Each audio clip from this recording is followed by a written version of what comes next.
y podamos pues finalmente encontrar esta parte de inspiración para todos ustedes, en la parte de que pues todos aprendamos saliendo, o sea, salgamos aprendiendo de esta ponencia que les he preparado con mucho entusiasmo. Y pues bueno, finalmente toda la información que estoy presentando aquí, pues es la información que creo que es importante e indispensable para cualquier persona y no solamente que esté en el campo de investigación y si es que lo está, pues también para que pues genere toda esta parte de ideas y que pueda empezar como a proponer o bien simplemente también como pues empezar a empaparse del tema, ¿no? Entonces, bueno, pues sin más preámbulos, pues vamos a comenzar. El tema que elegí, pues bueno, pues ya lo estamos viendo, es el cáncer de colon y el papel de las ciencias biomédicas en su estudio y tratamiento. Vamos a ver una breve explicación al respecto. Como ya lo hemos visto, bueno, pues mi nombre es Yanciri Maldonado Cano y bueno, vamos a comenzar. No sin antes presentarles un poquito de lo que vamos a ver a lo largo de esta ponencia. El temario más o menos se compone de lo siguiente, va a ser una pequeña introducción a lo que es el cáncer para que entendamos lo que es el cáncer, cómo se genera y toda esta parte que necesitamos comprender. Un poquito de la epidemiología del cáncer, generalidades del cáncer de colon, que es en donde nos vamos a estar enfocando, tal como aparece, las etapas del cáncer de colon, el diagnóstico, su tamizaje, tratamientos y riesgos modificables y no modificables, así como el papel de la biomédica en el cáncer y finalmente una breve explicación de la investigación que se lleva a cabo en el Departamento de Ciencias Biomédicas por mi parte en el equipo de trabajo del que formo parte. Entonces, bueno, vamos a comenzar con la introducción al cáncer, que es pues principalmente para comprender lo que es el cáncer. Eh, Finalmente, su patología pues se refiere a un conjunto de enfermedades, ¿no? Donde hay células anormales que se multiplican sin control e invaden tejidos cercanos. Es decir, una de sus características principales de lo que va a ser esta patología es la rápida multiplicación de células que van a ser, ojo, anormales, que se extienden más allá de lo habitual e incluso cometiendo metástasis. ¿A qué me refiero con metástasis? Es decir, que van a ser capaces de lograr invadir otros tejidos ajenos al original o de donde comienza. Entonces, de forma general, el cáncer se puede clasificar de acuerdo al tejido que va a afectar, comenzando por el carcinoma, el cual se refiere, y es uno de los, como el cáncer como que más abarca, que se refiere como al que se origina en los órganos, es decir, a las células epiteliales de los órganos, el sarcoma, que va a ser originado en los tejidos conectivos, es decir, en los músculos, en los huesos, en los cartílagos, la leucemia, perdón, la cual pues se genera en la médula ósea, que es donde sabemos que es la encargada de producir los glóbulos blancos, los glóbulos rojos y las plaquetas, y finalmente, bueno, linfoma, que se desarrolla en el tejido linfático, como van a ser los ganglios linfáticos y los órganos referentes a estos. Entonces, bueno, esa es una generalidad de una forma de clasificar el cáncer. Ahora, el cáncer se dice que se forma a partir de cuando la célula como que pierde su función habitual. Por eso es que esta frase me gusta. En la célula per se es un proceso celular ordenado, es decir, comúnmente las células humanas o cualquier otra célula crecen y se dividen para formar nuevas células a medida que el cuerpo las necesita. Si nosotros recordamos nuestras clases de biología molecular, en esta imagen nosotros podemos observar la parte de la mitosis, que es decir, la parte donde la célula crece, se va a dividir y finalmente va a derivar en dos células hijas que van a poder, pues precisamente es esta parte del crecimiento y la división celular. Entonces, sin embargo, en el cáncer, este proceso ordenado, que es lo que estamos mencionando, pues entonces se descontrola y a medida que las células se hacen más y más anormales, las células viejas o dañadas sobreviven. Es decir, si antes se tenía un proceso ordenado en donde las células iban muriendo a partir de una muerte celular programada sin necesidad de generar un proceso externo, un proceso en el cuerpo que pudiera hacer un daño, sino que mueren de una manera como más, digamos, más programada por finalmente, esta vez van a perder la capacidad de morir y por lo tanto van a ser acumuladas. Tal como lo podemos observar en la imagen de la derecha, unas células normales tenemos la formación ordenada de las células y en esta parte las células azules, que son finalmente las células cancerígenas, se acumulan, puesto que, como lo vengo mencionando, son células que ya perdieron la capacidad de morir y además que no tienen como un freno, ¿no? Que siguieron proliferando, siguieron dividiéndose y finalmente hicieron este cúmulo en las células, en el tejido, perdón.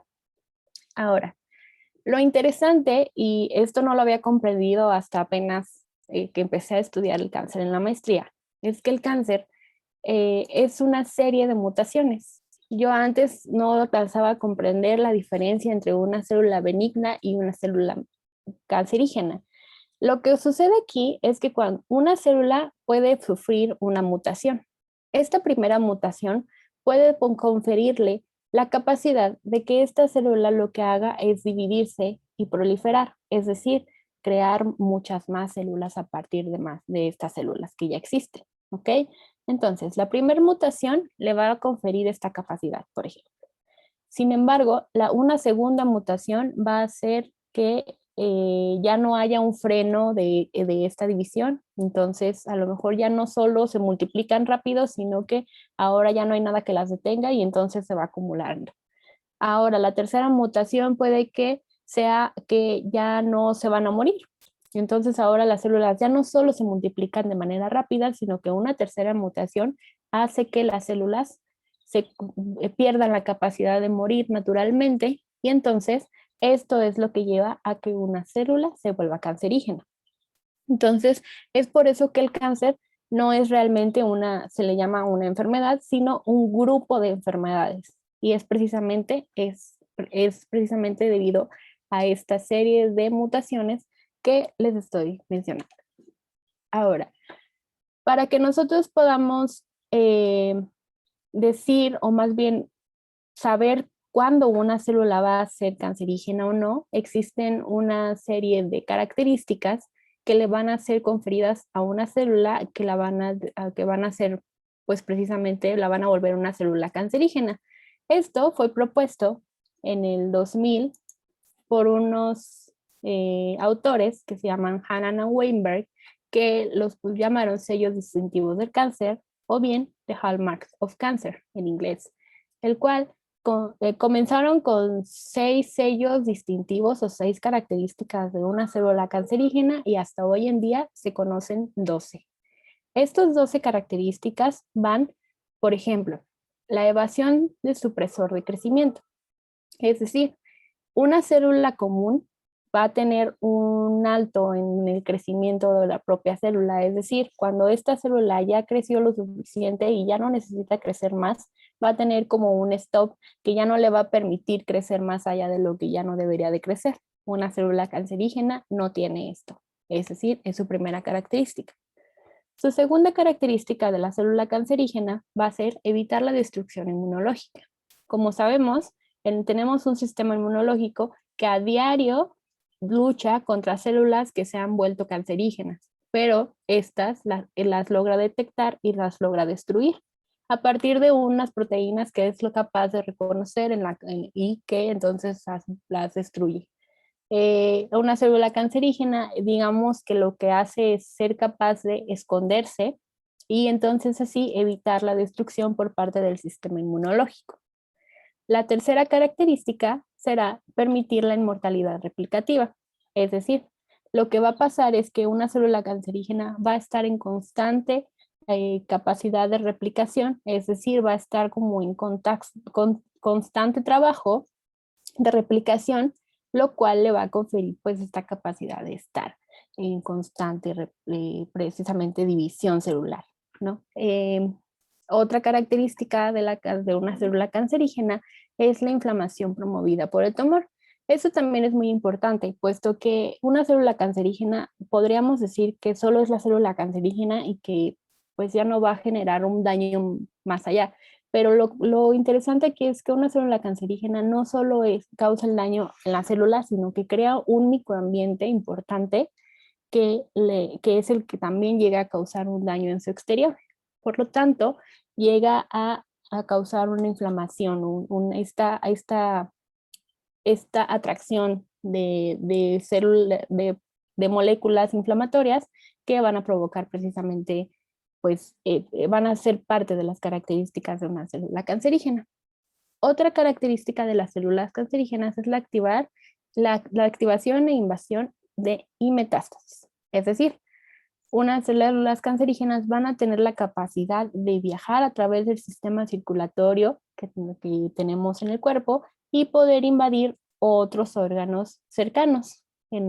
Por ejemplo, en el caso del cáncer de colon, va a poder, los principales órganos que llega a atacar, pues son, por ejemplo, el hígado, son, por ejemplo, algunos células del estómago, algunos órganos sexuales, etc. Entonces, tiene la capacidad de migrar hacia estos órganos cercanos. Y precisamente estas células de cáncer llegan a estos órganos y se instalan. No es que vuelvan a las células del hígado cancerígenas, sino que estas células del cáncer de colon, por ejemplo, se instalan en el hígado y ahí empiezan a proliferar. La siguiente es la inducción de angiogénesis. Eso también es una parte importante y no la comprendía muy bien hasta que comprendí que el proceso de angiogénesis es este proceso que la célula necesita para captar para captar precisamente los nutrientes que necesita para crecer. Todas las células requieren nutrientes que va obteniendo a partir pues del sistema circulatorio que nosotros tenemos per se. Sin embargo, pues no necesitan tanta energía, ya cuando tienen la suficiente energía, pues hasta ahí se quedan. Sin embargo, como ya les vengo mencionando, una célula cancerígena está en constante trabajo, está en constante división, en constante replicación. Entonces, pues imagínense, es como si una empresa trabajara 24 horas, no es lo mismo una empresa que trabaja 8 horas a una que trabaja 24, ¿no? Entonces, imagínense, va a necesitar muchísima energía, muchísimos nutrientes. Entonces, la angiogénesis es a través de los vasos capilares, va a obtener estos nutrientes y va a poder ser capaz de nutrirse. Además, que por estos también va a poder ser capaz de escapar y cometer metástasis. Otra característica va a ser la inestabilidad genómica y la mutación. Como ya se los vengo mencionando, la célula cancerígena va a tener una serie de mutaciones, es decir, una inestabilidad genómica, un cambio en su sistema, un cambio en su gen que va a permitir precisamente esta activación acelerada de proliferación que la va a volver cancerígena. La otra característica es resistir a la muerte celular. Y yo creo que esta es una muy importante porque, pues, precisamente como resiste a la muerte celular programada, pues entonces precisamente pues se acumulan las células y pues debido a que pues no mueren. La siguiente es la desregulación energética celular, que seguramente aquí ya van a poder intuir a qué se refiere con esta característica. Perdón, la desregulación energética celular precisamente se refiere a esto. Como va a necesitar tanta energía, pues imagínense, va a ser una célula que va a estar, digámoslo así, cansada, va a estar en un constante estrés celular. ¿A qué me refiero con esto? Como va a estar va a necesitar tanta energía que va a tener como que una desregulación ahí de que pues está creciendo, creciendo, creciendo, dividiéndose y pues al final va a tener una desregulación energética. Entonces, es otra característica. Y por último, es la sostener una señal proliferativa, que seguramente también ya van a poder intuir a qué me refiero con esto, que es pues la constante señalización o la constante, sí, precisamente que la célula constantemente está dividiéndose y dividiéndose para formar nuevas células. Entonces, estos son los 12 sellos distintivos que hasta el momento se tienen de una célula cancerígena y son importantes de recordar. Como siguiente, entonces, ya podemos pensar en cómo aparece el cáncer. Sin embargo, como mejorarlo un poquito y diciéndolo en otras palabras, el cáncer es una enfermedad genética causada por cambios en aquellos genes, que controlan el crecimiento y la división celular. Los cambios genéticos que causan cáncer pueden heredarse de los padres, sí, pero también se pueden adquirir por algunos cambios epigenéticos que van a ser a partir de algunos riesgos que más adelante vamos a ver. Ahora, quiero que observemos muy bien esta parte. Imaginemos esta balanza, ¿ok? Tenemos en esta balanza unos genes que les llamamos protooncogenes. Estos protooncogenes tienen la capacidad de volverse oncogenes. ¿A qué me refiero? Estos oncogenes son genes precisamente que van a volver a una célula cancerígena, que si los protoncogenes se mutan, se vuelven oncogenes, ¿ok? Estos protoncogenes son los genes que se encargan de la división celular. Entonces, tengo por un lado los genes que me ayudan a la división celular y por otro lado tengo los genes supresores de tumores. Estos genes supresores de tumores detienen a estos protoncogenes. Entonces, juntos generan un equilibrio. Todas nuestras células de ahorita de nuestro cuerpo están teniendo un equilibrio. Esperemos que sí. Están teniendo un equilibrio entre protoncogenes y supresores de tumores. ¿Cuándo llega a haber una mutación? Imaginemos, como hace rato veíamos, la primera mutación. Se mutan los protoncogenes, ahora son oncogenes, pero todavía sirven los genes supresores de tumores. Entonces todavía detienen a los protoncogenes. Entonces estos en realidad pueden querer dividirse, pero todavía estos dicen, hey, no, todavía no te dividas, no puedes dividirte tantas veces. Entonces lo detienen ahí. Es una célula benigna. Por eso es que a veces hay tumores que no son necesariamente cancerígenos, que son benignos, que simplemente generan un tumor, pero que todavía no se vuelven cancerígenos. Ahora imagínense, están mutados estos, pero estos los detienen, pero ahora imagínense si los dos están mutados, entonces ya no hay nada que la detenga. Tanto esta está como loca dividiendo la célula y estos están a gusto sin hacer nada, porque ya no, ellos nada más ya no pueden hacer lo que vinieron a hacer. Entonces, estos dos genes son importantes. Sin embargo, también aquí hay otros genes que también van a ser importantes, que son los genes reparadores del DNA. Estos son maquinitas que siempre van a estar cuidando al genoma. En caso por ejemplo, que las células epiteliales de nuestra piel se esté regenerando, pues alguna llega como a tener algún cambio, alguna mutación, algo ya salió mal, pues estos genes reparadores del DNA dicen, aquí hay algo diferente, aquí hay algo mal, lo van a reparar y entonces evitar, pues de esta manera el cáncer. Entonces, el cáncer es precisamente la mutación de protoncogenes, genes supresores de tumores y genes reparadores del DNA. ¿Ok? Entonces es cuando ya perdemos la capacidad de todos estos genes que están cuidando constantemente a la célula. Ahora, una vez de haber mencionado todas estas generalidades del cáncer, vamos a pasar ahora sí con un poquito de la estadística del cáncer para poder comprender el impacto o la magnitud de este problema o de esta patología. No sin antes hacer un pequeño paréntesis, porque yo creo, bueno, en la información que yo les estoy dando me estoy basando en las cosas que yo de repente no comprendía para qué las necesitábamos. Y de manera rápida, recordemos que las estadísticas, hablando específicamente del cáncer, nos dicen cuántas personas reciben un diagnóstico de cáncer, cuántas mueren, la edad promedio al momento del diagnóstico, número de personas todavía vivas en un momento dado después del diagnóstico, y en sí nos permiten identificar tendencias. Sin embargo, aunque las estadísticas no se aplican directamente al paciente en particular, son esenciales para los gobiernos, profesionales de la salud e investigadores para comprender el efecto del cáncer y crear nuevas estrategias. Por eso es que para nosotros, si queremos dedicarnos a la investigación, lo primero que debemos hacer, y si nos interesa alguna patología en particular, irnos a las estadísticas y ver si esta patología realmente está teniendo un impacto en la sociedad o si es un problema de salud. Por eso es que son importantes. Esto con el fin de responder a desafíos que el cáncer pues presenta para la sociedad en general. Entonces, estas tendencias estadísticas son importantes para medir el éxito de las iniciativas para controlar y tratar el cáncer. Entonces, ahora sí, pasemos a la situación mundial del cáncer primero. Tal como podemos observar en la siguiente gráfica, podemos observar que el cáncer de colorectal está en el tercer puesto del número de incidencias al año, de ambos sexos, del 0 a 74 años, ¿ok? Seguido de estos tres cánceres. Ahora, un dato bien importante es que estos tres primeros cánceres, cáncer con mayor incidencia, ocupan tan solo en hombres el 43% de todos los cánceres que se conocen. Del número total de personas que tienen cáncer, el 43% lo ocupan los tres primeros.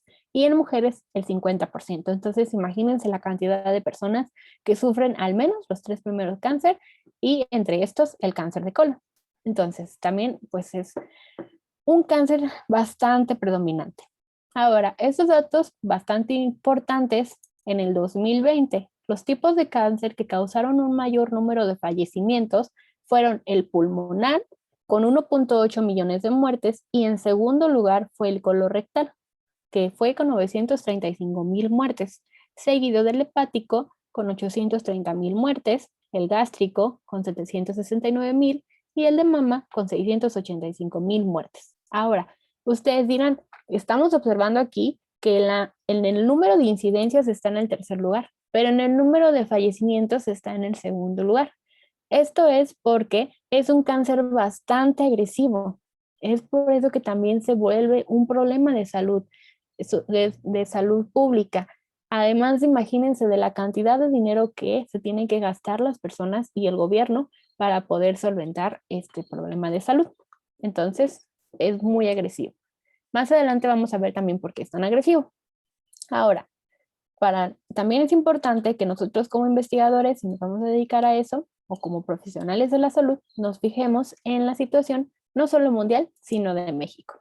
La situación del cáncer en México, de acuerdo a datos del INEGI, la tasa de morbilidad hospitalaria en la población de 20 años y más, en el caso de los órganos digestivos, que se hace referencia a los del cáncer de colon, pues podemos observar que por cada 100,000 habitantes para cada grupo de edad y sexo, podemos observar que tanto en hombres como en mujeres, conforme va aumentando la edad, la tasa de morbilidad va aumentando. Y esto me pareció bastante importante, al menos en hombres de 30 a 39 años, el brinco a 40 y 49 años, básicamente se está duplicando la tasa de morbilidad. Esto es bastante importante y un dato que debemos recordar para más adelante. Ahora, ya especificando más en el cáncer de colon, el cáncer de colon o esta carcinogénesis colorectal es considerada una enfermedad compleja en donde participan factores de riesgo genético y ambientales. El 75% de los cánceres de colon pues se da de manera esporádica, es decir, por algunos factores de riesgo como son la vida cotidiana que llevamos a diario, ¿no? Como es, no sé, la exposición al sol, a radiaciones, el estrés laboral, la alimentación que llevamos, etcétera. Otro 5% estará relacionada con la historia familiar, es decir, con algunas enfermedades inflamatorias del intestino grueso o del colon, y otro 20% estará relacionado con enfermedades intestinales como colitis ulcerosa y enfermedad de Crohn. Ahora, para comenzar a platicarles de cómo se inicia el cáncer de colon, pues vamos a nada más de rápido, vamos a ver un poco de la anatomía del aparato digestivo inferior, que es, sabemos que el aparato digestivo extrae y procesa los nutrientes, vitaminas, minerales, carbohidratos, grasas, proteínas y agua de los alimentos y ayuda a eliminar materiales desechos del cuerpo. Entonces, nada más para recordar, vamos a tener la parte del intestino delgado que va a estar unido al colon y finalmente la parte del recto y del ano. Ahora sí, vamos a pasar un poco y haciendo un zoom al intestino o al colon más bien, vamos a ver la morfología del colon. El cáncer colorectal a menudo comienza como un crecimiento que se llama pólipo. Ahorita vamos a ver a qué me refiero con un pólipo y en el colon o en el recto. ¿Ok? Entonces recordando que este es el colon ascendente, el transverso, el descendente y el recto.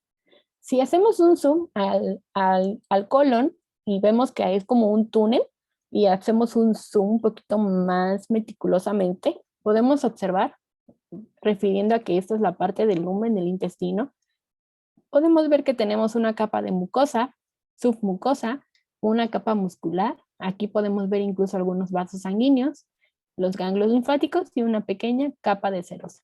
Entonces, vamos ahora sí a pasar a ver cómo se llevan a cabo pues estos pólipos. Si hacemos un zoom todavía más cercano a esta morfología del colon, que es donde estamos observando la capa de la mucosa y la submucosa, existen una forma que se llaman criptas de Leeuwenhoek, ¿ok? Llamadas así por un doctor que las descubrió, que es un doctor alemán. Bueno, fue un doctor alemán que se apellidaba Leeuwenhoek, ¿ok? Entonces, ¿qué hay?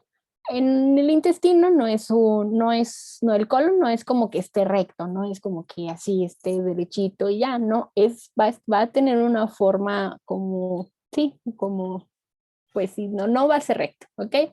Vamos a tener vellosidades, que sabemos que estas vellosidades lo que van a albergar van a ser todas las bacterias que van a conformar la microbiota del intestino grueso y además pues van a también a tener una capa que va a lubricar el intestino grueso, que va precisamente a cuidar o ser partícipe del sistema inmunológico, va a servir como barrera. Eh, y bueno, vamos a encontrar aquí en estos como vellosidades, vamos a encontrar estas células, pero en el fondo, aquí en este fondo que podemos observar, vamos a encontrar las criptas de Leeuwenhoek. Estas criptas van a estar conformadas por células madre. Porque las células madre, si recordamos nuestras clases de biología molecular, son estas células que van a dividirse y que van a dar paso a células nuevas y que estas células nuevas a su vez van a diferenciarse en células de acuerdo a las necesidades del órgano, ¿ok? Entonces, en esta parte, ¿dónde está mi flecha? Aquí. En esta parte vamos a tener células madre que van a estar dividiéndose constantemente y van a dar paso a una célula hija. Una célula hija madre se va a quedar como célula madre y una nueva se va a ir como hacia la parte de la vellosidad. Entonces hagan de cuenta que van a ser como bloquecitos que conforme van formándose, van a ir empujando y empujando y empujando y empujándose y así hasta regenerarse todo el epitelio de la vellosidad que conforma al colon. Esto aproximadamente se llega a regenerar entre 5 y 6 días, completito. Entonces, imagínense la cantidad de veces que estas células están dividiéndose y están proliferando, ¿no? Entonces, la cantidad o el riesgo de tener cáncer de colon, de generar cáncer de colon ya a una edad más avanzada, pues es bastante importante. Por eso es que ocupa el tercer lugar en incidencia. Entonces, bueno, ahora sí, va a ir generando nuevas células, estas nuevas células van a ir subiendo y cuando lleguen aquí a la punta, que es donde vamos a tener las células más viejitas, van a morirse de una manera programada, de una manera que ya el cuerpo sabe que van a morir, agarra y recoge la basurita y las tira de manera todo seguro, ¿ok? Pero, ¿qué pasa cuando se vuelve cancerígenas? ¿Recuerdan que no puede, que solo se dividen a lo loco y que no se pueden morir? Bueno, pues imagínense, van a formar fosas crípticas aberrantes, así les llaman. Estas fosas crípticas aberrantes van a precisamente referirse a esta acumulación de células que van a empezar a crecer, a multiplicarse y a no morirse y van a empezar a formar los adenomas. Un adenoma todavía no es cancerígeno, sin embargo, tiene el potencial de volverse un carcinoma. O este ya es un carcinoma en donde ya las células ya definitivamente ya se volvieron cancerígenas, ya sufrieron las suficientes mutaciones para volverse malignas y entonces pues ya se vuelve un cáncer. En la siguiente imagen podemos observar cómo se forma un pólipo. Son un poquito grotescas, pero así es como se ven en el colon. Es literal como si tuviéramos una verruguita en el colon en el que vamos a tener un crecimiento exacerbado de células. Ahora, estos pólipos no pueden, ¿se acuerdan que hace rato veíamos que teníamos dos clases, bueno, estos dos tipos de genes que eran los que permitían la división celular y los que los detenían? Bueno, puede que haya permitido la división celular, pero que todavía no ha sufrido las suficientes mutaciones para volverse cancerígenas, ¿ok? Entonces, estos pólipos no necesariamente significa que es cáncer de colon, pero sí pueden tener el potencial, mucho potencial, para volverse cáncer. Entonces, por lo tanto, si se llega a detectar, es importante que estos se quiten inmediatamente. Entonces, tal como lo podemos observar aquí, lo que hacen los médicos, pues es quitar literal el pólipo de esa manera. Entonces, bueno, hasta aquí, pues es como aparece o comienza a aparecer el cáncer de colon. Ahora, el cáncer de colon tiene varias etapas. Las etapas van del 1 al 4. Entonces, la primera etapa, básicamente las etapas se van a dividir como en el tejido que estos llegan a abarcar, ¿ok? ¿Se acuerdan que hace rato veíamos que tiene como una capita que vemos donde veíamos la mucosa, la submucosa, la serosa, el músculo, toda esta parte? Bueno, las etapas precisamente del cáncer de colon van a ser esto que va abarcando, qué tanto va invadiendo de precisamente estas capitas que tiene el colon. Entonces, en la etapa 1 apenas si ha abarcado la parte de la mucosa. En la etapa o en el estadio 2, el cáncer ha crecido a través de las capas musculares hasta llegar al revestimiento del abdomen. ¿Ok? Ahí ya pasó la capa gruesa que habíamos visto muscular. Y entonces, pero sin embargo, es importante aquí mencionar, no se ha diseminado los ganglios linfáticos, tal como lo podemos observar en la siguiente imagen. Lo marcan como en rojito cuando ya llega, ¿no? Entonces en el 2 todavía no ha llegado a ganglios linfáticos que están representados en color verde. Sin embargo, en el 3 ya comienzan a acercarse los ganglios linfáticos, ya tocaron los ganglios linfáticos más bien. Sin embargo, no han cometido metástasis. Hasta es en la cuarta etapa, que es cuando ya lamentablemente el cáncer ya ha tocado los ganglios linfáticos y por lo tanto ya también se ha acercado a estos vasos, al torrente sanguíneo, y entonces a través de esta circulación pues ha llegado a los órganos cercanos que en este ejemplo pues están dando de referencia al hígado. Sin embargo, como hace rato les mencioné, puede llegar a otros órganos más cercanos también. Ok, dicho esto, es importante mencionar que el cáncer de colon es agresivo de acuerdo a su ubicación. Esto también me parece muy interesante, sin embargo, es algo importante de mencionar, porque creo que también como chicos que están destinados, que se quieren destinar a la investigación, pues también es algo importante a considerar, puesto que como podemos observar en la gráfica que se sacó de la revista Cancer of Journal, podemos observar que el cáncer en el colon proximal, que abarca la parte del colon ascendente y transversal, es muchísimo más agresivo, tanto en hombres como en mujeres, a diferencia de que si está en la zona distal o en el recto o bien en otras zonas. Entonces podemos observar este importante dato.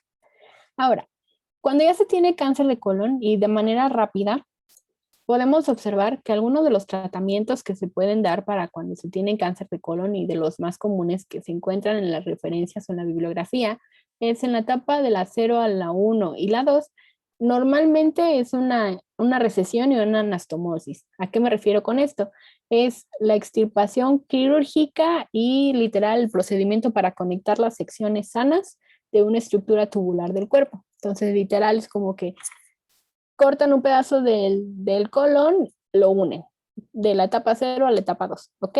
Sin embargo, en la etapa 3, aquí ya entra la parte donde agregan la quimioterapia, y en la etapa 4, y esto fue como, me impactó un poquito porque, pues si recordamos, en la etapa 4, pues ya es un cáncer que llegó a los ganglios linfáticos y que ya hizo metástasis. Entonces, lamentablemente ya está en otros órganos, ya está muy avanzado el cáncer y bueno, entonces ya la decisión local se hace para tumores que recidivaron, recesión con anastomosis o incluso sin esta. Entonces, imagínense, son personas que que les quitan un pedazo del colon, pero incluso puede llegar a que ya no les conecten el colon. Entonces, imagínense el problema que es de salud, ¿no?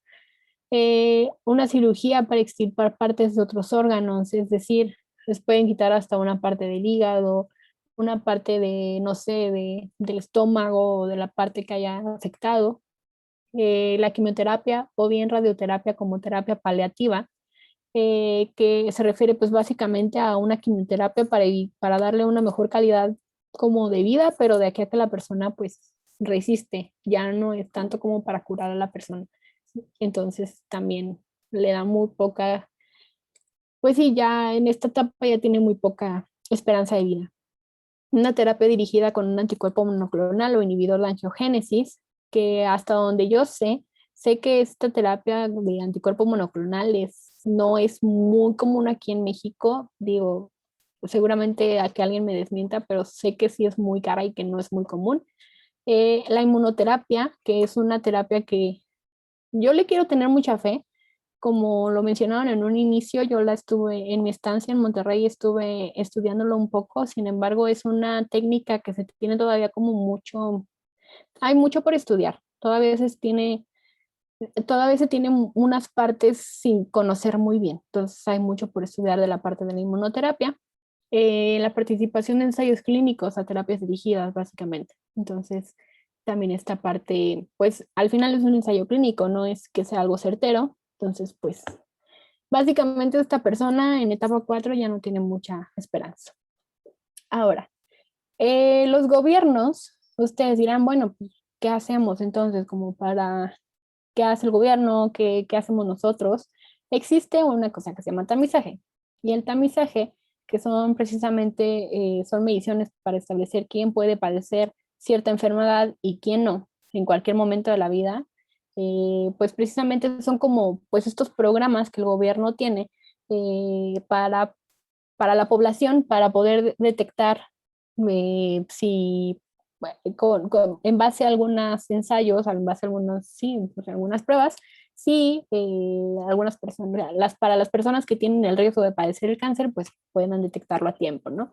Entonces, si nos vamos aquí a esta tabla, que la saqué de una información de la Organización Panamericana de la Salud y de la Organización Mundial de la Salud, si observamos aquí, podemos ver que si comparamos a México, en México sí se tiene una prueba de tamizaje para personas mayores de 50 años, y la prueba que se les hace o la técnica que para poder detectarlo pues es a través de un test fecal, de manera anual y bueno, de manera oportunista, ¿no? Pero si nos vamos aquí a Estados Unidos, por ejemplo, también tiene una prueba de tamizaje.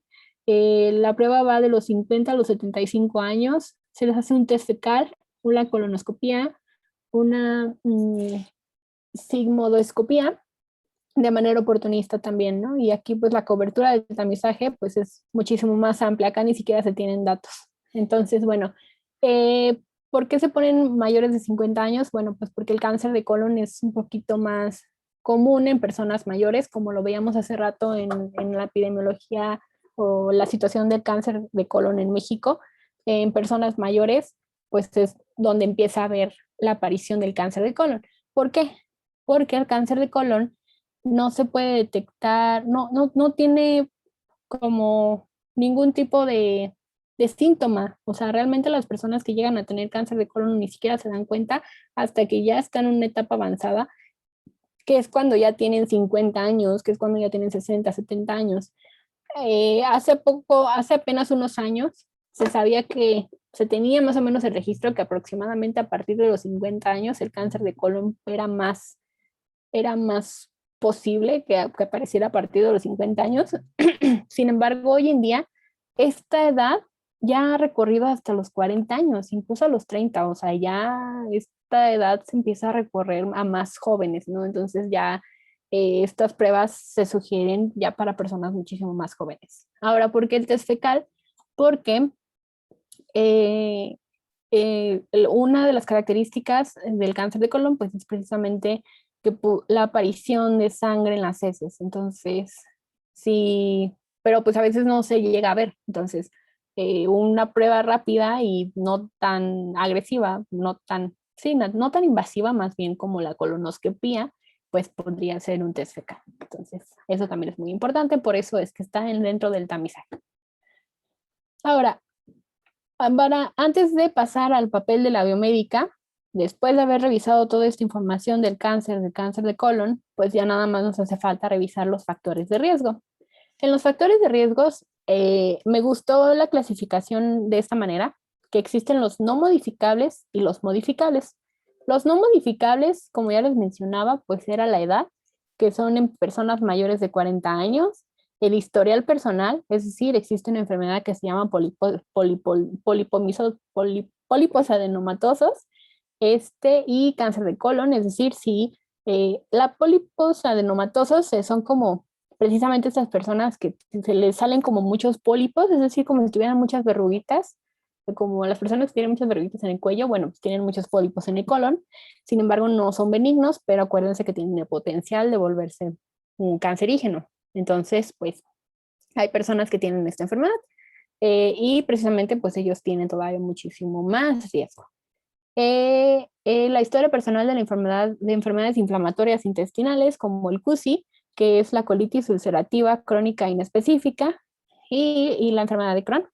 Ambas son enfermedades del colon que son enfermedades inflamatorias. Entonces el riesgo aumenta de 4 a 20 veces más, ¿no? Entonces, bueno, tal como lo podemos ver en la imagen de abajo, el riesgo varía de acuerdo al número de casos en el caso del cáncer de colon.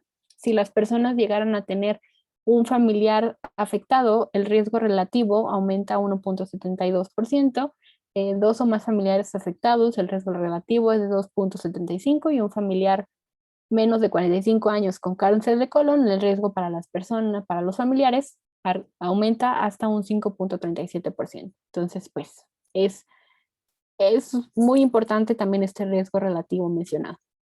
Ahora, dentro de los factores de riesgo modificables, y los cuales a mí me llaman mucho la atención porque pues al final son los hábitos que nosotros podemos modificar, son el estilo, tienen que ver con el estilo de vida que llevamos. La parte del sedentarismo, sabemos que si nosotros no realizamos el ejercicio que necesitamos, que debemos realizar a diario, el tabaquismo, también el alcoholismo, todos estos hábitos, esto que nosotros tenemos a través del tabaquismo y el alcoholismo, pues generan este tipo de moléculas cancerígenas que nos hacen muchísimo daño a la salud. También la alimentación. Aquí, por ejemplo, una dieta occidental, que le llaman una dieta basada de manera occidental, que es esta dieta baja en fibra, alta en consumo de carnes, y precisamente esto lo que va a pasar, lo que va a pasar es que va a modificar nuestra microbiota en el intestino grueso. Entonces, eso nos va a hacer más susceptibles todavía de tener el cáncer, de obtener, finalmente de desarrollar cáncer de colon. Entonces, a mí es una parte, un área que a mí me encanta, la parte de la alimentación, que más adelante les voy a platicar un poquito más. Y bueno, pues finalmente, pues todo esto lleva a la obesidad. Se sabe hoy en día que la obesidad está muy relacionada con muchísimas patologías, no solamente el cáncer, sino muchísimas otras más que ponen en riesgo nuestra salud. Entonces, bueno, dicho esto, ahora sí, vamos a revisar un poquito respecto a lo que podemos tener o este panorama que podríamos ampliar respecto a las ciencias biomédicas. Ahora, de esto van a saber más ustedes que yo respecto a las ciencias biomédicas y el concepto, pero me llama mucho la atención un autor, lo mencionaba, que decía, hay cosas que ponemos dentro de nuestros cuerpos y cosas que ponemos en nuestros cuerpos. ¿Por qué le quise poner esta frase? Porque yo quiero a ustedes como ingenieros biomédicos y en general que no solamente se enfoquen en poner en la parte de prótesis o en la parte de no sé, de cosas, ustedes van a saber más de eso que yo, sino que también se enfoquen en la parte biológica, ¿no? En la parte que pueden hacer a través de la parte ya más natural, ¿no? Por ejemplo, a través de los alimentos, a través de no sé, de ahorita de cosas que vamos a estar revisando. Entonces, bueno, nada más como para empezar a platicarles de este panorama general de lo que podemos tener del papel de las ciencias biomédicas en el cáncer de colon.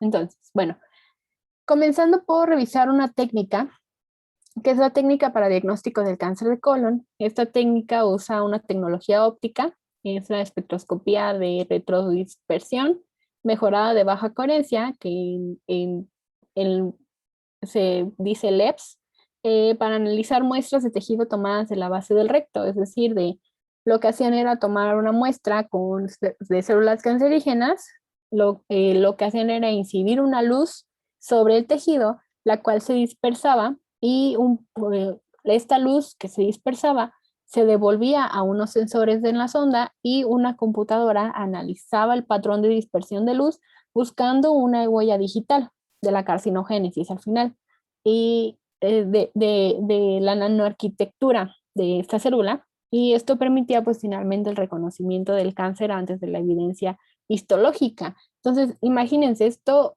es un avance bastante importante porque a veces, como ustedes saben, para determinar si una persona, si un tumor que creció en una persona es cancerígeno o no, primero se tiene que hacer una biopsia y luego esta biopsia se tiene que analizar de manera histológica para ver si es o no una célula cancerígena, un tejido cancerígeno. Y ahora, si hubiera una forma, una técnica de diagnóstico que permitiera una manera más rápida, más precisa, más exacta, a través de esta nanoestructura de la propia célula, pues imagínense, ¿no? La revolución que pudiera haber al respecto, ¿no? Sería una manera más rápida y pues con menos error, ¿no? Que también al final de cuentas, pues el ojo humano tiene un poquito más error supongo que un equipo. Entonces, esa es una de las primeras como panoramas que quiero ampliarles. El segundo, pues es la inteligencia artificial. Me llama mucho la atención este artículo en donde la inteligencia artificial podría ser una herramienta para mejorar la atención médica. La implementación de la inteligencia artificial en el sector de salud podría mejorar la calidad del servicio hacia los pacientes. Y bueno, este es un artículo de Foodtech en donde mencionaban precisamente pues los principios propuestos por la OMS para la protección, para la inteligencia artificial, ¿no? En donde mencionaban pues la protección a la autonomía humana, el promover el bienestar humano, la seguridad y el interés público, garantizar la transparencia, la explicabilidad y la inteligibilidad, fomentar la responsabilidad y la rendición de cuentas, garantizar la inclusión y la equidad, que es parte de la bioética, es bastante importante, y promover una inteligencia artificial que responda y sea sostenible. No siempre cuando nosotros proponemos un proyecto debemos de garantizar que este proyecto pues no solo sí puede ser muy preciso y todo, pero si este proyecto no es rentable, no es sostenible, pues entonces no será un proyecto pues tan viable como pareciera, ¿no? Entonces, algo muy importante. Entonces, bueno, también el desarrollo de la inteligencia artificial para precisamente mejorar este campo de la salud, pues también es un panorama bastante prometedor que nos pudiera ampliar precisamente pues la mejora al respecto. Otro es, y que a mí me interesa muchísimo, son las terapias genéticas y celulares. Por ejemplo, en este ejemplo lo que estoy dando es la terapia de células T con receptor antígeno quimérico, que es la técnica se llama CAR-T.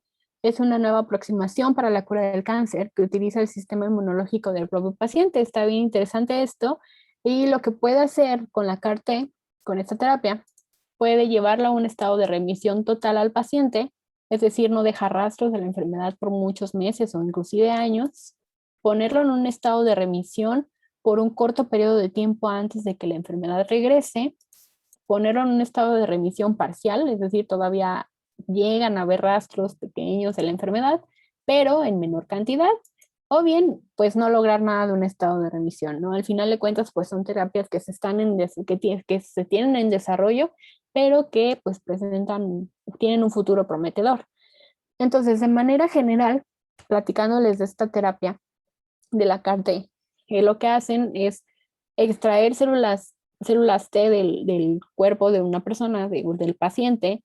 Lo que hacen es modificar su genética, su genoma, para como potencializar las células T y que sean capaces de reconocer a las células cancerígenas, porque recuerdan que hace rato veíamos que una de las capacidades de la célula cancerígena pues es precisamente burlar a las células del sistema inmunológico como el que esconderse, Y ahorita lo que están haciendo con esta técnica o terapia genética es pues precisamente potencializar estas células T, que son las encargadas de reconocer a las células cancerígenas a través de modificando su genoma, y entonces de esta manera pues permitir pues sí, digamos un ataque un poquito más pues de tus propias células, ¿no? Como potencializarlas, hacerlas más fuertes, más directas hacia el cáncer. Entonces, la verdad es que es una técnica que está en desarrollo, que se sigue teniendo sus pros y sus contras, pero que creo que tiene mucho futuro. Y finalmente, la parte de alimentos funcionales y nutracéuticos, a mí me gusta muchísimo una frase que decía Hipócrates, que dice que los alimentos sean tu primera medicina, ¿no? Y quiero casi finalizar con esto, más bien finalizar con esto, porque precisamente de eso se trata el proyecto que yo estoy trabajando en la Facultad de Medicina, porque, bueno, si conocemos la diferencia entre los alimentos funcionales y los alimentos nutracéuticos, es que los funcionales son, bueno, los nutracéuticos son estos alimentos que sabemos que van a tener un beneficio, ¿no? Por ejemplo, el comer una manzana sabemos que va a tener fibra, sabemos que va a tener vitaminas y minerales, hasta ahí. Y sabemos que va a darnos un beneficio, pero no sabemos cuándo, ni dónde, ni a qué hora. Solamente sabemos que nos va a dar un beneficio. Eso es un nutracéutico, podríamos decirlo. Pero un alimento funcional es un alimento donde nosotros conocemos la dosis, conocemos en cuánto tiempo nos va a hacer efecto ese alimento, y, y conocemos incluso que sí está validado, que sí nos va a dar un efecto. De hecho, esos alimentos funcionales comenzaron, sí, el país que comenzó con estos alimentos funcionales fue Japón, y el primer alimento curiosamente fue Yakult, ¿no? Que fue lo que intentaron hacer en Japón, fue pues precisamente ayudar a la parte de la salud gastrointestinal a través de este producto. Entonces, eh, ¿por qué los menciono? En mi caso, yo creo que finalmente el colon está en contacto con todo lo que comemos. Y como ya lo mencioné, un riesgo modificable es todo la alimentación que llevamos. Entonces, todo lo que comemos modifica y nos pone en riesgo para tener o padecer enfermedades. No solamente nos pongamos en el cáncer de colon, muchísimas otras patologías nos ponen en riesgo el alimentarnos bien o no.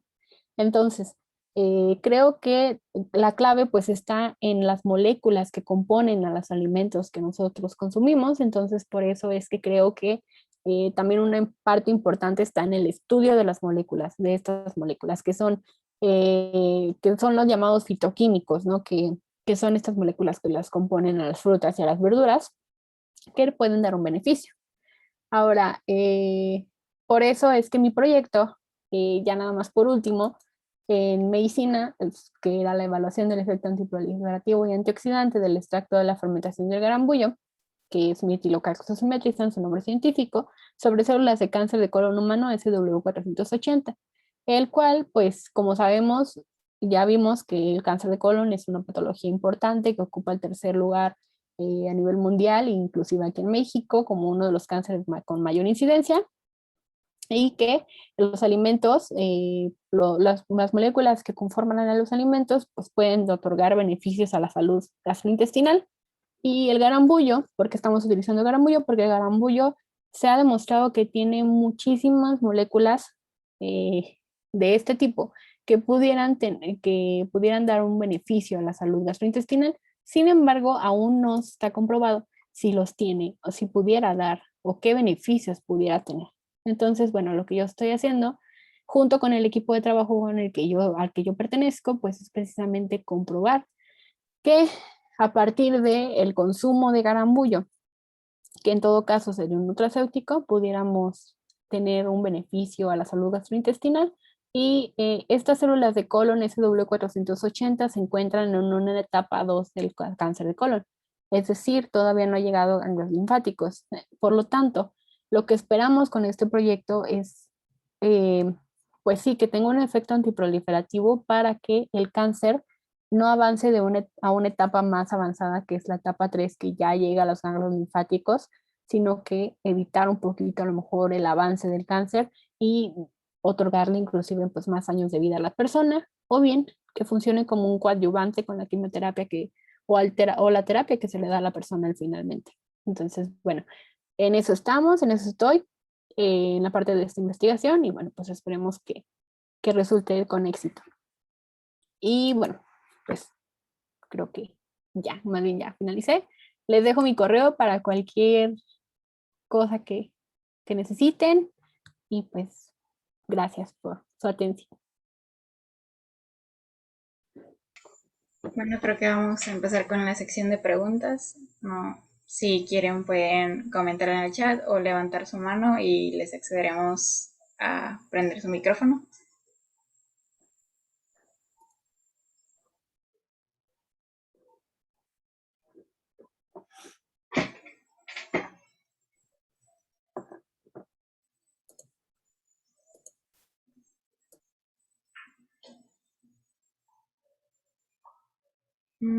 Agustín Chávez en el chat nos pone de qué trata la inmunoterapia.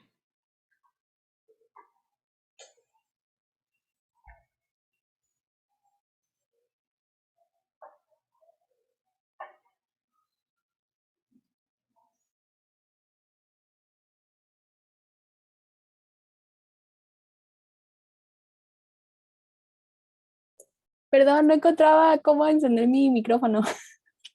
Hola Agustín. Sí, muchas gracias por tu pregunta. Mira, la inmunoterapia, y me encanta la pregunta, es un tipo de tratamiento que se ha desarrollado especialmente contra el cáncer.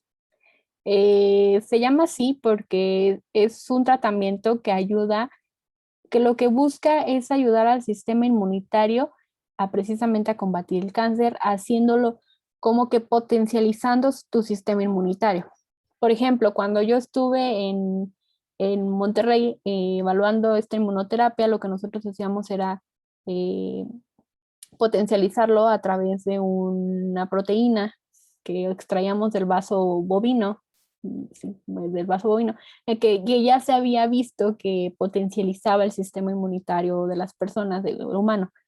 Entonces, precisamente, pues eso se busca, ¿no? Que a través del sistema inmune podamos combatir el cáncer. Ahora, si bien lo que yo he observado es que hay muchas deficiencias en la parte de que realmente como que ataca el cáncer, sin embargo, en personas que reciben quimioterapia, como sabes, pues la quimioterapia mata células sanas y células malas. Entonces, las personas que llegaran a recibir una inmunoterapia, sí les ayuda muchísimo como a la parte de, pues, de volver a regenerar este sistema inmunitario y que pues como que ya no recaigan tanto después de la quimioterapia, sino que como que se vuelvan a sentir un poquito mejor debido a que potencializan su sistema inmunitario.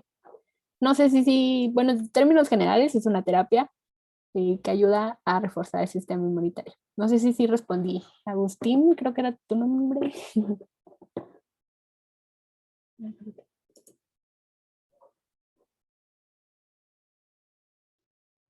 Paulina pregunta, ¿se puede vivir con cáncer de colon?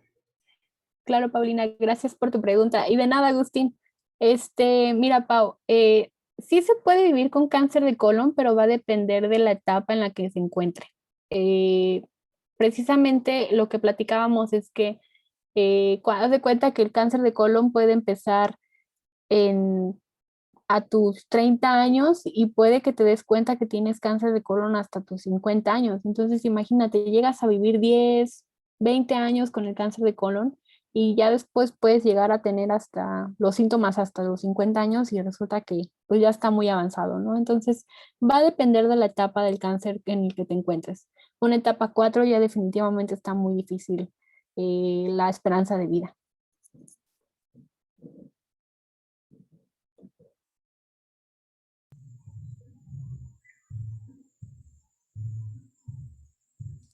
Con respecto a la pregunta que hicieron, de si la sesión quedará grabada, la respuesta es sí. Y la pueden encontrar en Facebook. Ahorita les vamos a pasar los links de nuestras redes sociales de Facebook e Instagram, ¿vale? Julián, Cano está levantando la mano. Creo que ya te estoy dando acceso para que puedas prender tu micrófono. Sí, gracias. Primero que nada, felicidades, Yancy, por la presentación. Yo creo que la manera en que se expuso fue la adecuada para una mejor comprensión. Tengo una pregunta. A lo mejor fue también, la respuesta es parte del proyecto que estás realizando, que nos presentaste, pero actualmente, ¿en qué se están enfocando las investigaciones para tratar de disminuir esta tasa de proliferación o la velocidad de proliferación actual? Mencionabas una diapositiva que ve diferentes etapas. Entonces, ¿qué está haciendo actualmente sobre eso? Ok, ¿te refieres como a lo mejor a las moléculas en las que nos estamos enfocando para evitar la proliferación celular o el método de acción? Sí, es correcto. Por ejemplo, ahí el título de tu proyecto decía antiproliferativo. Ujú. Enfocado en esa parte, ¿qué otras investigaciones se han hecho? Ok, claro, muchísimas gracias, Julián, doctor, por la pregunta. Mira, nos estamos enfocando en la parte antiproliferativa. El garambullo tiene unas moléculas que nosotros podemos encontrar que son precisamente derivados a partir de la fibra que contiene el garambullo, que son ácidos grasos de cadena corta. Entonces, las investigaciones han estado tomando fuerza en estas moléculas, en estos ácidos grasos, porque se ha visto que tienen una importante actividad sobre la actividad sobre la actividad proliferativa. ¿A qué me refiero?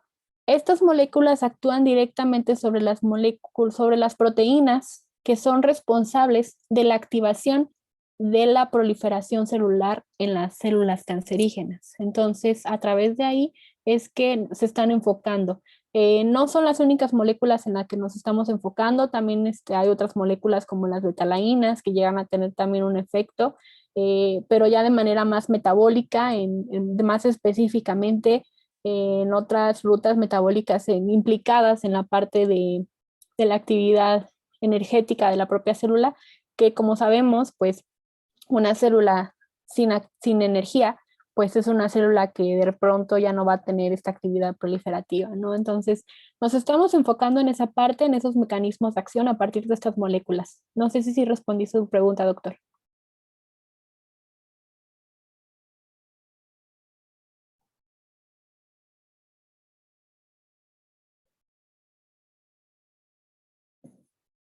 El doctor puede prender su micrófono. Sí, gracias, no me permitía. Sí, gracias. Gracias, doctor.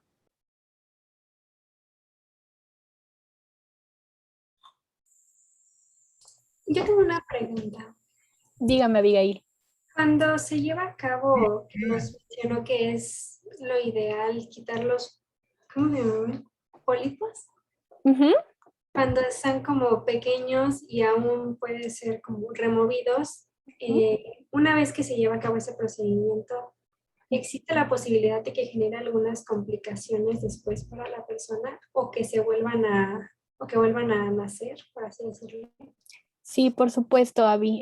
Esta persona, una vez que llegan a presentar pólipos, son personas que deben de estar en constante revisión, al menos en un inicio, creo que es una revisión cada medio año y después cada año, porque sí, efectivamente, una vez que ya se tiene esta mutación, pueden llegar a tener pues el riesgo de volverse a presentar y tienen que estar en constante revisión. ¿Presentan problemas al quitárselos? No, ya ha avanzado bastante la tecnología para quitar estos pólipos, por lo tanto las personas, hay incluso cirugías que llegan a hacer sin necesidad de abrir el intestino, sino de manera por anal, que meten el material necesario, entonces ya la recuperación es bastante rápida y la regeneración también, entonces eh, no llega a haber tanta complicación, a menos que este pólipo, porque llega a haber casos en el que hace cuenta que está el colon y llegan a atravesar el colon, ¿no? Entonces ahí sí ya, pues, esta parte de quitar ya el colon completo y pegar esta parte del colon, pues sí ya llega a estar un poquito más complicado para la persona. ¿Y hay algún como equipo biomédico que ustedes lleguen a utilizar o que usted sepa o tal vez usted considere que se requiere de un mayor desarrollo en esa área? para quitar estos Sí, pólipos. sí, por supuesto. Sobre todo aquí en México, el cáncer de colon sí. Mm, hay muy pocas clínicas hasta donde yo sé. Digo, si alguien más tiene otra información, que me desmienta, pero sé que es una enfermedad que sí, que a pesar de su incidencia no tiene como tanto desarrollo en los equipos médicos. En otros países sí, en España, por ejemplo, está muy avanzado. Sin embargo, pues aquí en México, pues todavía no se tiene como tanto este avance médico que se requiere para las cirugías. Bueno, incluso para el tratamiento, para el análisis como tal. Ok, está muy abierto a desarrollo, al menos aquí en México. Sí, de verdad que el cáncer de colon necesita muchísimas manos, al menos en México. Muchas gracias. Ah, por No, cierto, ya les puse el link de Facebook e Instagram, pues si gustan meterse y seguirnos. ujú, gracias. Luis Enrique pregunta, ¿tiene el mismo riesgo que se desarrolle el cáncer en alguna región en específico del colon o es independiente de esto? Ok, gracias por tu pregunta, Luis. Mira, ingeniero, no, como lo mencionábamos, el riesgo que se tiene en diferentes zonas del colon, pues es diferente, ¿no? Yo lo veo así, veámoslo así. No es lo mismo que se te forme un pólipo en la parte, cuando va entrando el bolo alimenticio a partir del intestino delgado, si recordamos en el intestino grueso o en el colon, lo que va a hacer es pues ya absorber los últimos nutrientes que llega a ver en la comida, ¿no? En el bolo alimenticio, ya no es comida, el bolo alimenticio. Entonces lo que va a hacer es ir absorbiendo agua para precisamente convertirlo en materia fecal. Entonces, en un inicio, cuando entra al colon, es líquido, ¿ok? Cuando ya empieza a perder esta agua porque es absorbida por el colon, entonces empieza a ser más sólido. Entonces no es lo mismo que tengamos un pólipo o una obstrucción en la parte inicial del colon, que es líquido, a tener una obstrucción en la parte final del colon, ¿no? Hay personas que incluso llegan a tener estas obstrucciones, estos pólipos en el recto. Entonces imagínense, en el recto donde ya está el resto pues fecal ya bastante sólido, pues las personas llegan a tener muchísimo sangrado e incluso estos restos fecales llegan a salir hasta por la vagina de tan obstruido que está. Entonces son personas que ya sufren demasiado.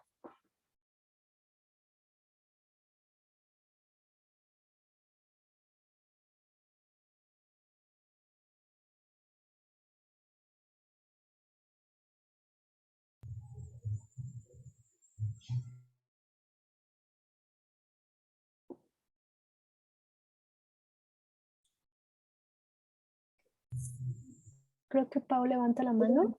Yo tengo una duda.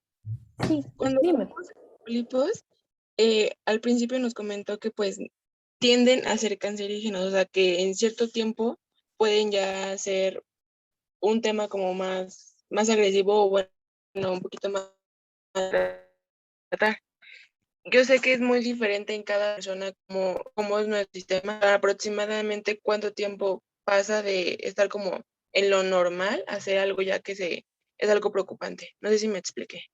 Sí, te comprendo. Mira, eso va a depender de muchos factores. Puede depender hasta de, como te mencionaba, del estilo de vida que llevamos, de la comida que nosotros ingerimos, si somos sedentarios o no, eh, a lo que estemos expuestos, si estamos sometidos a mucho estrés, etcétera. Entonces pueden pasar años en los que tengas un pólipo y así pasen años y te mueras por otra cosa que no tuvo nada que ver con cáncer de colon o puede que ese pólipo en un año ya se te haga cancerígeno. Entonces va a depender de muchísimas cosas, hasta de tu predisposición genética. No sé si sí respondí, Pau.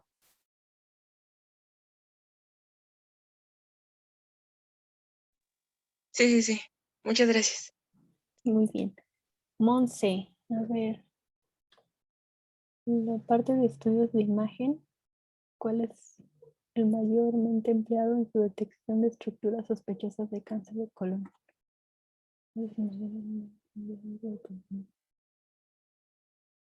Ay, caray, Monse, híjole, esa sí te la voy a deber, no me la sé.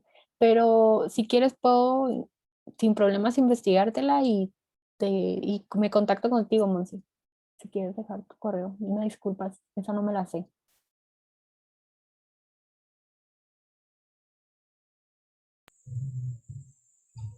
¿Alguien más tiene alguna pregunta? Recuerden que pueden levantar su mano y les habilitaremos su micrófono si es que lo quieren mejor hablar.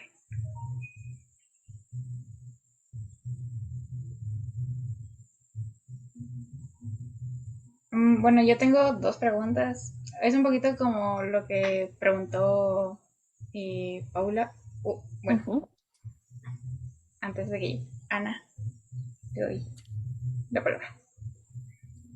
Adelante, adelante. No me estaba apuntando el correo de Monse. Adelante.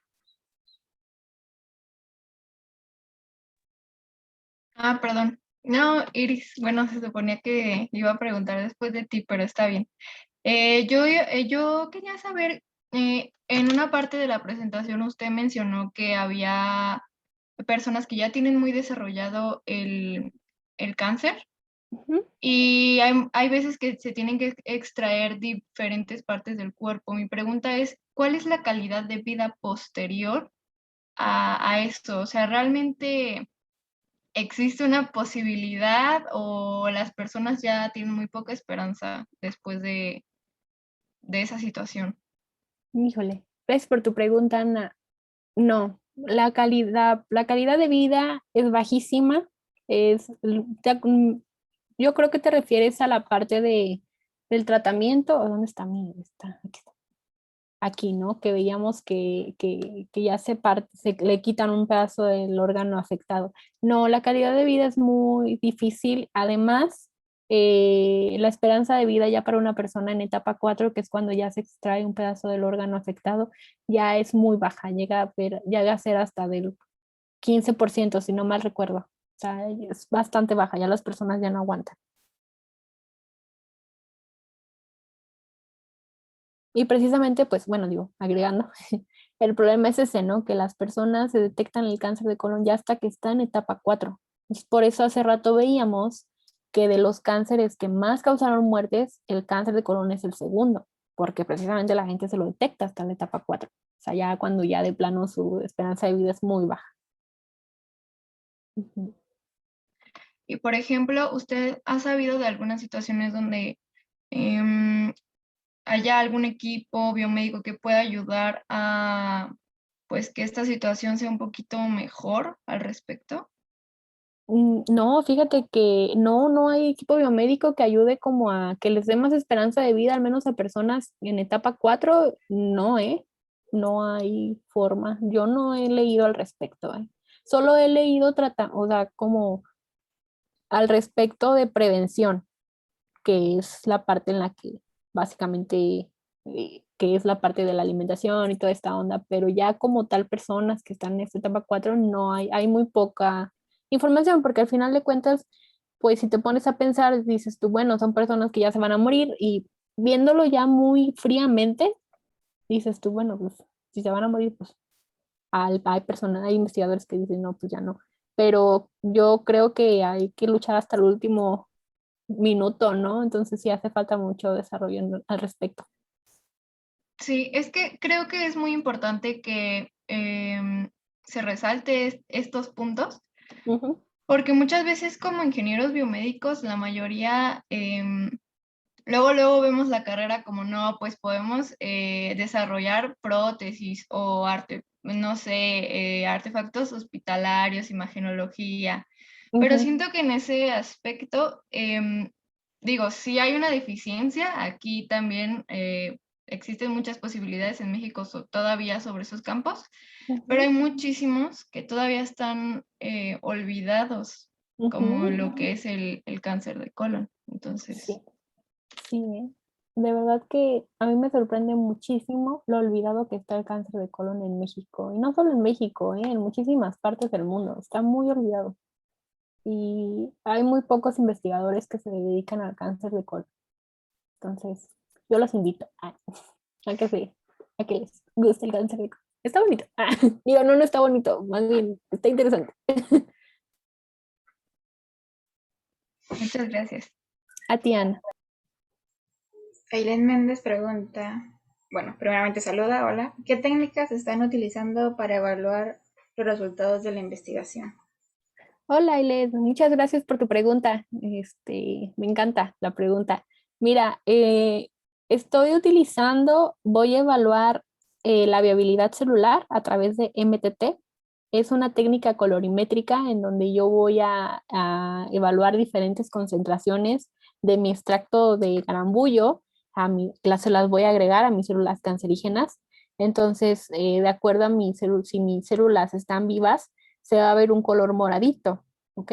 Si mis células están muertas, pues ya no van a ver color. Entonces, esa es la primera técnica, la viabilidad celular, o que mis células resistan.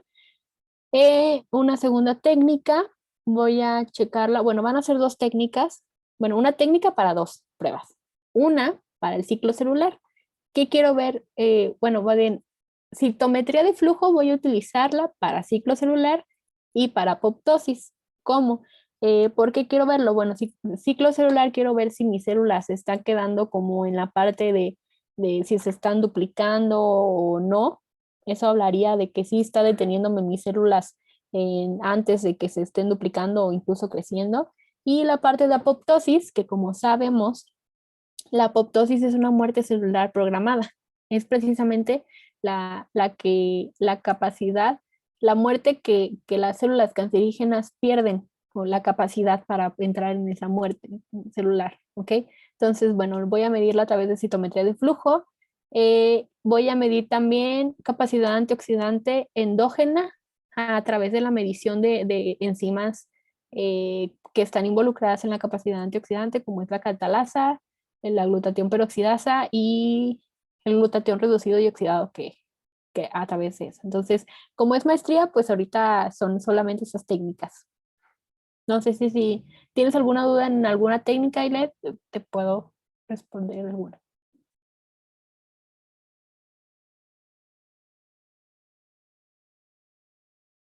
Muy bien, gracias.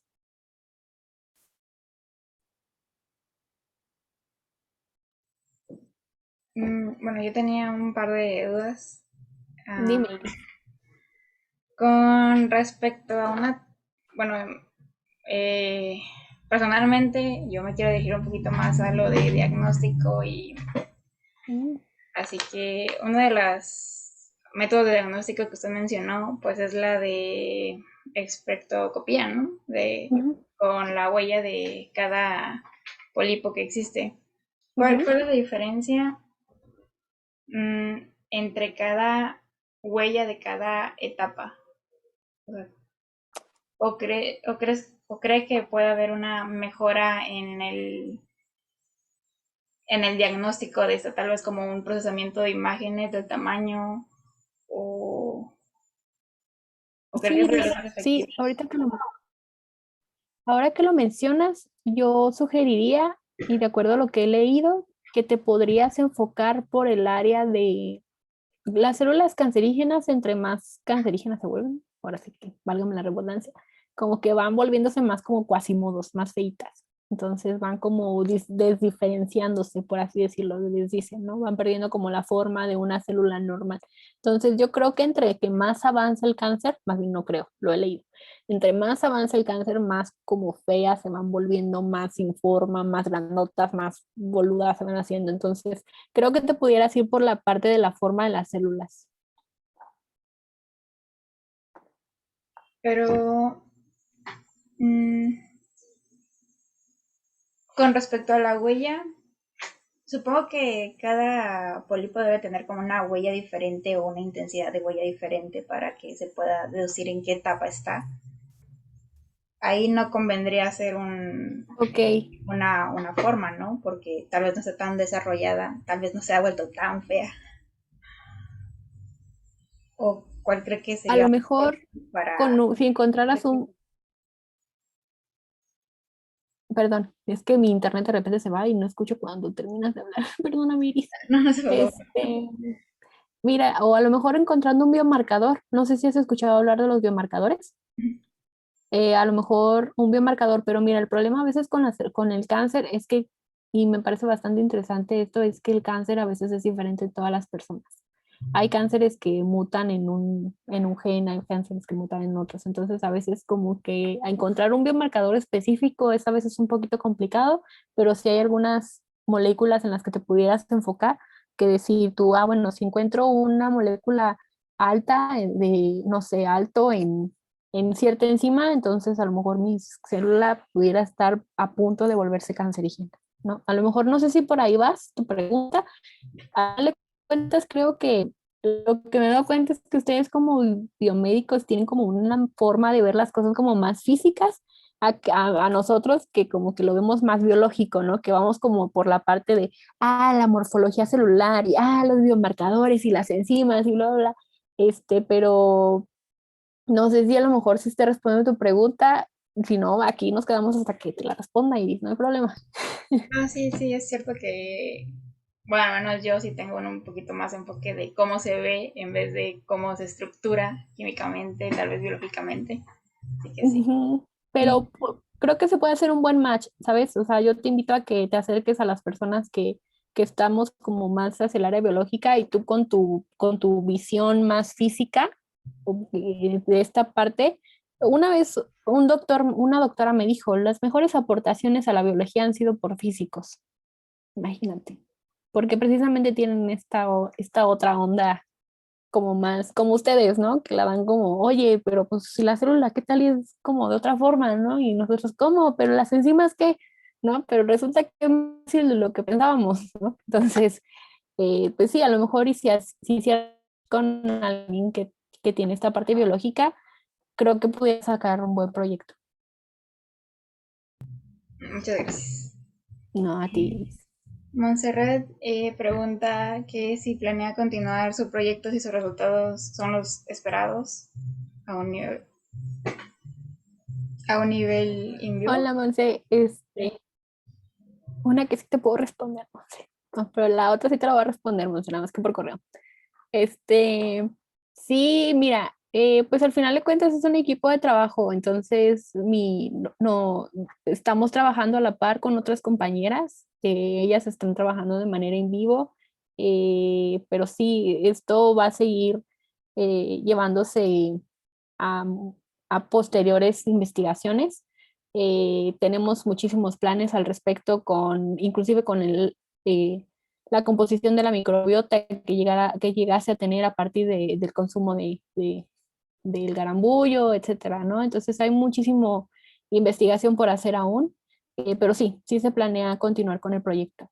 Sí, yo también, la verdad es que me he enamorado del proyecto y de la salud gastrointestinal, que al final, pues, sin enfocarnos en el colon,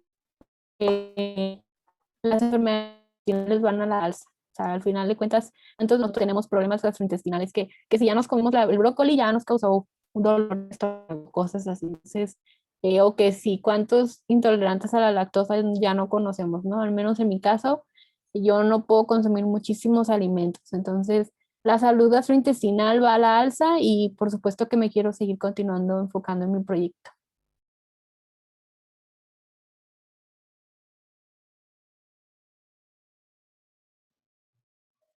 ¿Alguien más tiene alguna pregunta, comentario?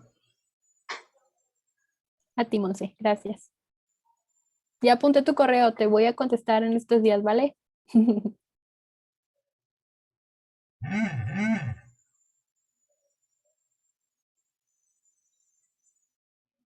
Creo que ya no hay preguntas ni dudas, así que yo creo que ya podríamos finalizar esta gran ponencia, la verdad. Creo que es de las mejores que he escuchado.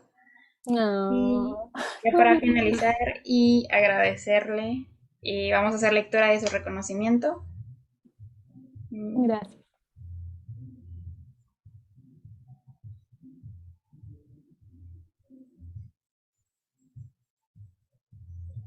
Entonces, ¿sí me entendieron? No sé si me permite compartir, porque como está también compartiendo pantalla. Siento, perdón, perdón. Ay. Ya dejé de compartir, sí.